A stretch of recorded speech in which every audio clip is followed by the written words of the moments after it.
नमस्कार आमी शुभ्रकांती चैटार्जी आमार यूट्यूब चैनल सेलेस्टियल इनबक्से प्रथमेई आपनादेर सकलके स्वागत जानाच्छि। बर्तमान ग्रहगत अवस्थानेर भित्तिते आमादेर राशिचक्रे सप्तम राशि अर्थात तुला राशिर जातक जातिकादेर এই সেপ্টেম্বর মাস কেমন যেতে পারে আজকে আমি সেই বিষয়ে কিছু কথা বলবো। প্রথমেই যেটা বলবো যে এই সেপ্টেম্বর মাসে আমাদের রাশিচক্রে তুলা রাশির সাপেক্ষে কোন কোন গ্রহ কোথায় কোথায় অবস্থান করবে। প্রথমেই বলি যে এই সেপ্টেম্বর মাসে তুলা রাশির সাপেক্ষে পঞ্চমে অর্থাৎ কুম্ভ রাশির ঘরে শনি অবস্থান করবে। তুলা রাশির সাপেক্ষে ষষ্ঠে অর্থাৎ মীন রাশির ঘরে থাকবে রাহু। তুলা রাশির অষ্টমে অর্থাৎ বৃষ রাশির ঘরে বৃহস্পতি অবস্থান করবে। তুলা রাশির নবমে অর্থাৎ মিথুন রাশির ঘরে থাকবে মঙ্গল এবং তুলা রাশির একাদশে অর্থাৎ সিংহ রাশির ঘরে থাকছে রবি এবং বুধ। এবং আগামী 16ই সেপ্টেম্বর রবি চলে আসবে সিংহ থেকে কন্যা রাশির ঘরে, অর্থাৎ আগামী 16ই সেপ্টেম্বর রবি চলে আসবে তুলা রাশির সাপেক্ষে একাদশ থেকে দ্বাদশে। এবং ঠিক একইভাবে আগামী 23শে সেপ্টেম্বর বুধও চলে আসবে সিংহ থেকে কন্যা রাশির ঘরে, অর্থাৎ তুলা রাশির সাপেক্ষে বুধও চলে আসবে একাদশ থেকে দ্বাদশে। তুলা রাশির এই দ্বাদশেই অর্থাৎ কন্যা রাশির ঘরেই এই মুহূর্তে অবস্থান করছে শুক্র এবং কেতু। এবং আগামী 18ই সেপ্টেম্বর শুক্র চলে আসবে এই কন্যা রাশি থেকে তুলা রাশির ঘরে। প্রথমেই বলি যে এই সেপ্টেম্বর মাসে তুলা রাশির জাতক জাতিকাদের স্বাস্থ্যগত দিক থেকে ডাইজেস্টিভ কোনো প্রবলেম বা হজম সংক্রান্ত কোনো সমস্যা ভোগার কিন্তু একটা সম্ভাবনা এই সময় দেখা যাবে। তাই সেই দিক থেকে তুলা রাশির জাতক জাতিকাদের কিছুটা সতর্ক থাকতে হবে। তুলা রাশির ক্ষেত্রে এই মুহূর্তে বা এই সেপ্টেম্বর মাসে তুলা রাশির দ্বিতীয় পতি অর্থাৎ আয় ভাবপতি মঙ্গল কিন্তু এই মুহূর্তে তুলা রাশির নবমভাবে অবস্থান করছে। এই কারণে তুলা রাশির জাতক জাতিকাদের এই সেপ্টেম্বর মাসে আর্থিক দিক থেকে বা অর্থনৈতিক উন্নতির দিক থেকে এই সেপ্টেম্বর মাসটা কিন্তু একটা অত্যন্ত ভালো সময়।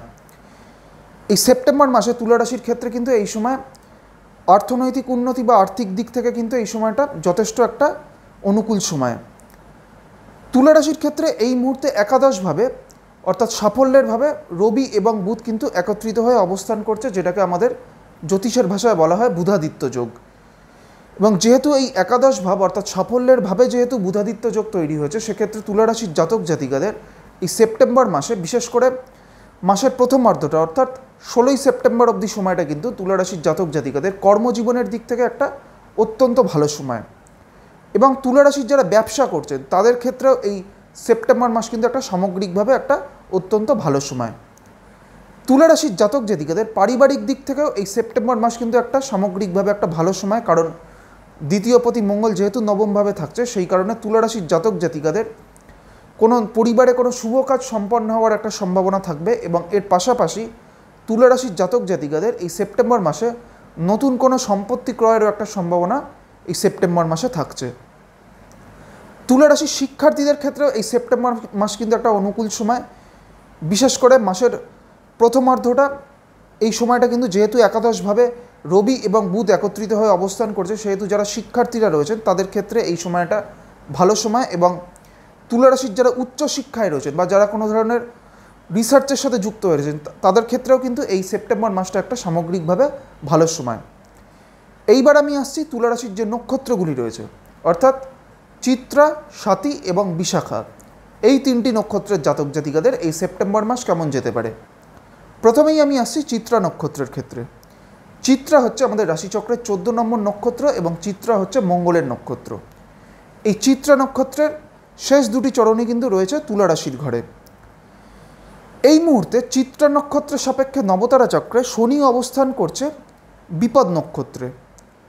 সেই কারণে যাদের চিত্রা নক্ষত্র, যাদের তুলা রাশির চিত্রা নক্ষত্র, তাদের ক্ষেত্রে কিন্তু বেশ কিছু ক্ষেত্রে যে কোনো কাজে একটা বাধা বিপত্তি ফেস করার কিন্তু একটা সম্ভাবনা দেখা যাবে।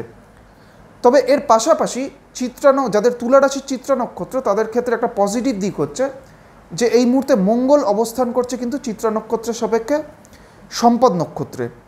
এবং মঙ্গল হচ্ছে তুলা রাশির ক্ষেত্রে আয় ভাবপতি এবং মঙ্গল তুলা রাশির সাপেক্ষে নবমভাবে অবস্থান করছে।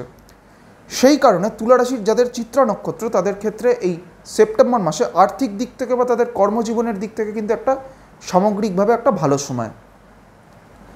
চিত্রার পর হচ্ছে স্বাতী নক্ষত্র।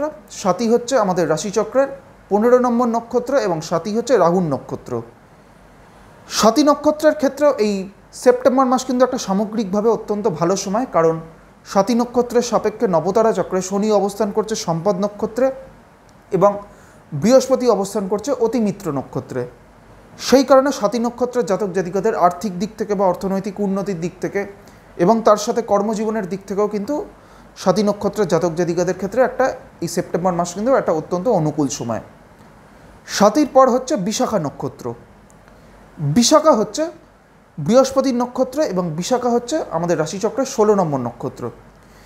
এই বিশাখা নক্ষত্রের প্রথম 3টি চরণ রয়েছে তুলা রাশিতে এবং শেষ বা চতুর্থ চরণটি রয়েছে বৃশ্চিক রাশির ঘরে। এই মুহূর্তে বিশাখা নক্ষত্রের সাপেক্ষে রাহু অবস্থান করছে সম্পদ নক্ষত্রে এবং রাহু ষষ্ঠভাবে অবস্থান করছে। সেই কারণে বিশাখা নক্ষত্রের জাতক জাতিকাদের ক্ষেত্রে কিন্তু কিছু ক্ষেত্রে তাদের একটা স্বাস্থ্যগত দিক থেকে ডাইজেস্টিভ কোনো বা হজম সংক্রান্ত কোনো সমস্যা দেখা যেতে পারে। তবে এর পাশাপাশি যাদের বিশাখা নক্ষত্র তাদের ক্ষেত্রে কিন্তু যারা চাকরি করছেন তাদের ক্ষেত্রে এই সময় তাদের চাকরি ক্ষেত্রে উন্নতির কিন্তু একটা যথেষ্ট ভালো সম্ভাবনা থাকছে। আজকে আমি আমাদের রাশিচক্রের সপ্তম রাশি অর্থাৎ তুলা রাশির জাতক জাতিকাদের এই সেপ্টেম্বর মাস কেমন যেতে পারে সেই বিষয়ে আলোচনা করলাম এবং এর পাশাপাশি তুলা রাশির যে নক্ষত্রগুলিও রয়েছে অর্থাৎ চিত্রা, স্বাতী এবং বিশাখা, এই 3টি নক্ষত্রের জাতক জাতিকাদের এই সেপ্টেম্বর মাস কেমন যেতে পারে সেই বিষয়ে আপনাদের একটা সংক্ষিপ্ত ধারণা দেওয়ার চেষ্টা করলাম। পরবর্তী ভিডিওগুলির মাধ্যমে আমাদের পরবর্তী যে রাশিগুলি রয়েছে সেই রাশিগুলির জাতক জাতিকাদের এই সেপ্টেম্বর মাস কেমন যেতে পারে সেই বিষয়ে আলোচনা করব। সবশেষে এটাই বলবো, আপনারা সকলে খুব ভালো থাকুন এবং সুস্থ থাকুন, এটাই প্রার্থনা করি। নমস্কার।